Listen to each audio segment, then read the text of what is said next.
Hello नमस्कार दोस्तों, आज हम बात करने वाले हैं ग्रेड 10th के एसएसटी के सिविक्स का फर्स्ट चैप्टर पावर शेयरिंग। तो आज हम इसमें जो इम्पोर्टेंट टॉपिक्स हैं उनको डिस्कस करने वाले हैं। बने रहिएगा वीडियो में अंत तक। इसमें 3 बहुत इंपॉर्टेंट टॉपिक्स के बारे में बात होने वाली है। शुरुआत में एनसीईआरटी में हमारे दिया गया है बेल्जियम और श्रीलंका की केस स्टडी दी गई है। वहीं सेकेंड पॉइंट एक इम्पोर्टेंट पॉइंट दिया गया है, why is power sharing desirable. Third, forms of power sharing जो कि इंडिया में देखने को मिलती है। चलिए करते हुए स्टार्ट करते हैं अपने चैप्टर को। स्टार्टिंग होती है बेल्जियम नाम के एक कंट्री की केस स्टडीज से, जिसे कहीं ना कहीं वो हमारे हरियाणा स्टेट्स के लगभग बराबर पॉपुलेशन और एरियाज वाइज देखने को मिलता है। बेल्जियम एक यूरोपियन कंट्री है जिसकी कैपिटल सिटी ब्रुसेल्स देखने को मिलती है। समझते हैं ये वहाँ के एथनिक कंपोजिशंस क्या है। तो अगर बेल्जियम की बात करें तो वहाँ पर मेजोरिटी में डच स्पीकिंग लोग हैं, वहीं माइनॉरिटी में वहाँ पर फ्रेंच स्पीकिंग लोग हैं। 1% के आसपास ऐसे लोग भी हैं जो जर्मन स्पीकिंग लोग हैं। वहीं ब्रुसेल्स जो उसकी कैपिटल सिटी है वहाँ पर ये सिस्टम उल्टा देखने को मिलता है। वहाँ पर मेजोरिटी में फ्रेंच स्पीकिंग लोग हैं, वहीं माइनॉरिटी में हमें डच स्पीकिंग लोग देखने को मिलती हैं, जिसकी वजह से बेल्जियम्स में कई टेंशंस देखने को मिलती हैं। लोगों के बीच में जो एथनिक कंपोजिशन है, स्पीकिंग लोगों, लैंग्वेज स्पीकर लोगों हैं, उनके बीच में कहीं ना कहीं पावर शेयरिंग में प्रॉब्लम्स देखने को मिलती है। भाई सेम एक टॉपिक दिया गया श्रीलंका, हमारा पड़ोसी देश श्रीलंका, जिसमें इस तरीके की टेंशंस देखने को मिलती है। यहाँ पर मेजोरिटी में बात करें तो यहाँ पर मेजोरिटी में सिन्हाला लैंग्वेज बोलने वाले लोग हैं जो मोस्टली बुद्धिस्ट रिलीजन्स को फॉलो करते हैं। वहीं दूसरी ओर एक माइनॉरिटी कम्युनिटी है जो तमिल लैंग्वेज बोलते हैं। तमिल लैंग्वेज में 2 तरीके के लोग हैं, एक वह तमिल जो श्रीलंका के मूल निवासी हैं, वहीं दूसरे तमिल्स वो तमिल्स हैं जो इंडिया से जाके वहाँ पर बसे हुए हैं। उन तमिल्स को इंडियन तमिल्स बोला जाता है। यहाँ पर भी कम्युनिटी के बीच में टेंशंस देखने को मिलती हैं क्योंकि अलग अलग डिफरेंट कम्युनिटी के हैं, स्पीकिंग लोगों के हैं। इसकी वजह से यहाँ पर भी टेंशंस देखने को मिलती हैं। अगले पॉइंट में हमें बताया गया है कि कैसे इन टेंशंस को बेल्जियम ने, श्रीलंका ने रिजॉल्व किया, उसके सॉल्यूशंस क्या है।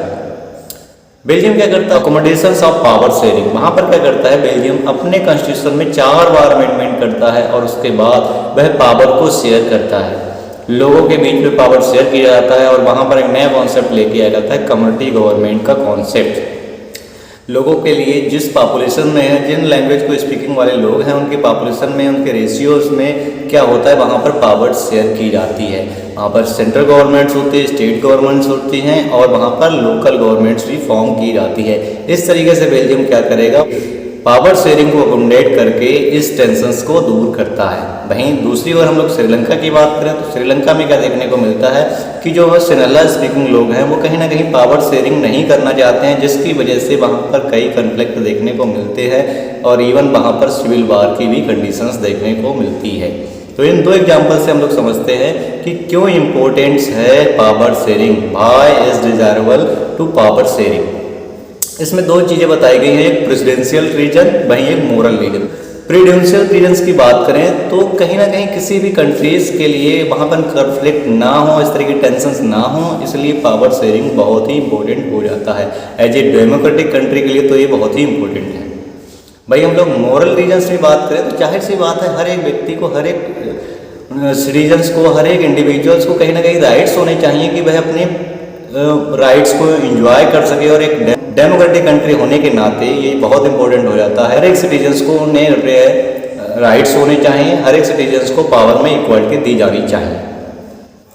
अब बात करते हैं हमारे नेक्स्ट टॉपिक की, फॉर्म्स ऑफ पावर शेयरिंग, जो इंडिया के लिए डिस्कस करता है।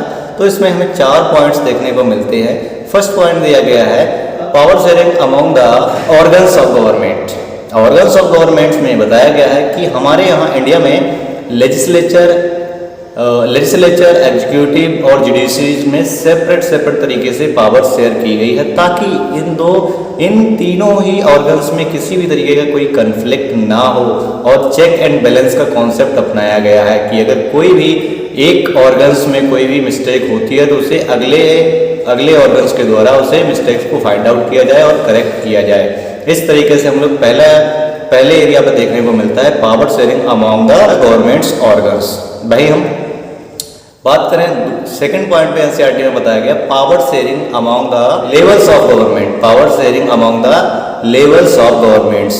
यहाँ पर हम वर्टिकल पावर शेयरिंग का एग्जांपल देखते हैं, जहाँ पर सबसे ऊपर टॉप पे होती है हमारी सेंट्रल गवर्नमेंट, उसके नीचे स्टेट गवर्नमेंट और थर्ड हमारे यहाँ पर लोकल गवर्नमेंट्स देखने को मिलती है। हालांकि लोकल गवर्नमेंट्स इंडिया में स्टार्टिंग से ही मानी जाती है, लेकिन हमारे यहाँ 1993 में कॉन्स्टिट्यूशन अमेंडमेंट के द्वारा इसे संविधान में भी जोड़ा गया और जिसके द्वारा से लोकल गवर्नमेंट्स और भी ज़्यादा पावरफुल हुई है, लोकल गवर्नमेंट्स को और भी ज़्यादा हमारे यहाँ पावरफुल किया गया। थर्ड पॉइंट दे दिया गया है कि power sharing among the various social groups, कई सोशल ग्रुप्स हैं जिनके बीच में पावर शेयर की जाती है।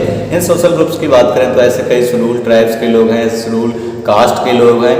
इंडिया में बात करें तो रिजर्वेशन का जो कॉन्सेप्ट है वो कहीं ना कहीं बेल्जियम के जहां लोगों को स्पीकिंग के आधार पर लोगों के लिए वहां पर राइट्स दिए गए हैं, उनके लिए पावर शेयरिंग की गई है, उसी तरीके से इंडिया में रिजर्वेशन भी कहीं ना कहीं उस तरीके से देखने को मिलता है। अगर इंडिया में बात करें तो 6 शेड्यूल में जो राज्य हैं वहाँ पर इस तरीके का कॉन्सेप्ट देखने को मिलता है।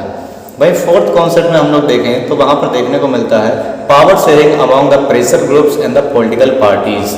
ये थोड़ा सा डिफिकल्ट हो सकता है। पॉलिटिकल पार्टीज में कैसे पावर शेयरिंग की दो आइडियोलॉजी की पार्टी होती है, जब कभी भी गवर्नमेंट एक साथ नहीं बनती है, जो फुल मेजोरिटी से गवर्नमेंट नहीं बनती है, तो क्या दो से अधिक पॉलिटिकल पार्टी साथ में आती हैं, गवर्नमेंट फॉर्म करती हैं, तो यहाँ भी कहीं ना कहीं हमें देखने को मिलता है कि पावर शेयरिंग का एग्जाम्पल देखने को मिलता है। कोलिशन गवर्नमेंट्स बनाई जाती हैं। एट प्रेजेंट टाइम में बात करें तो इंडिया में जो एनडीए गवर्नमेंट्स है वह भी कोलिशन गवर्नमेंट ही का एग्जाम्पल देखने को मिलता है। तो इस तरीके से हमने देखा कि किस तरीके से हमारे चैप्टर्स में इन सारी चीज़ों के बारे में डिस्कस किया। फर्स्ट पॉइंट हमने देखा कि बेल्जियम की क्या केस स्टडीज थी, श्रीलंका की क्या स्टडीज थी। फिर हमने देखा power sharing, why is power sharing desirable, prudential reasons क्या हैं, वहीं पर मोरल रीजन्स क्या हैं। थर्ड पॉइंट पे हमने देखा फॉर्म ऑफ पावर शेयरिंग, जिसमें हमने पढ़ा कि power sharing among the organs, horizontal power sharing का एग्जांपल देखने को मिलता है, वहीं हम वर्टिकल पावर शेयरिंग का एग्जांपल देखने को मिलता है, power sharing among the levels of governments. वहीं थर्ड में हमें देखने को मिलता है power sharing among the various social groups and fourth power sharing among the various pressure groups and the political parties. तो इस तरीके से हमने पूरा चैप्टर पढ़ा। आई होप आप लोगों को ये समझ में आया होगा, चीज़ें क्लियर हुई होंगी।